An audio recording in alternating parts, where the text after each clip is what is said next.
Well, Reverend Makhenkesi Stofile will be laid to rest today. Stofile has been described as a man that a lot of South Africans will remember for his passion for transformation in Saru.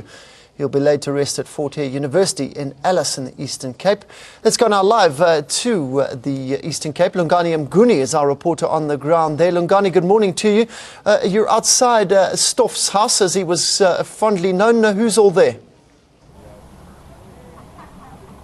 A very good morning, Peter, and a good morning to our viewers at home. Yes, Peter, we are outside Stoff's house, what we were formerly known as. Yes, I'm here with the Minister in the Presidency, Minister Jeff Radebe, who is just going to take us on an insight and just tell us, as a person who had first-hand experience with Reverend Stofile, just to give us as to how are they feeling as South Africa. Indeed, we understand that it's a grave loss to the educational and sporting fraternity. So just on a first-hand experience, we'll get the Minister, Jeff Radebe, just to give us an insight and just tell us about how he feels and what is expected during the course of this day. A very good morning, Minister, and thank you for being with us this morning. A sad day indeed for South Africans. Just understanding that you're a person who've had a first-hand experience with the Stoff, as he was formerly known. Could you just give us an insight as to in that regard, sir? A great loss indeed, but on this day our hearts go out for his family and all those comrades and friends who adored Stoff as we did as the ANC and also as a government.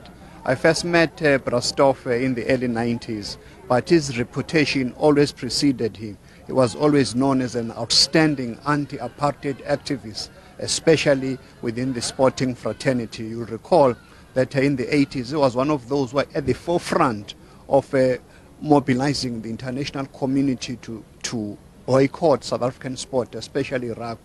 But after that, he also played a very key role in the underground structures of the organization with such iconic figures as Steve Tshwete and Charles Nabula, just to mention but a few.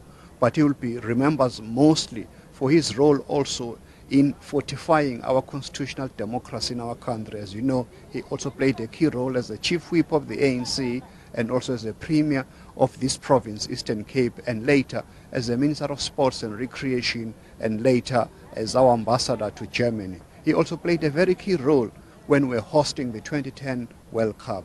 So he's the man who was multi-dimensional, always taking care of ordinary South Africans. Thank you very much, Minister. Understandably, this is telling us that we're losing one of South Africa's greatest foot soldiers, but indeed, as government, they've made a commitment to carry on and live through the legacy of Reverend Dr. Makhenkesi Stofile. We're going to make way now to the hall here at Fort Hare, so we'll give you ground reports as things unfold. It's back to you guys in studio.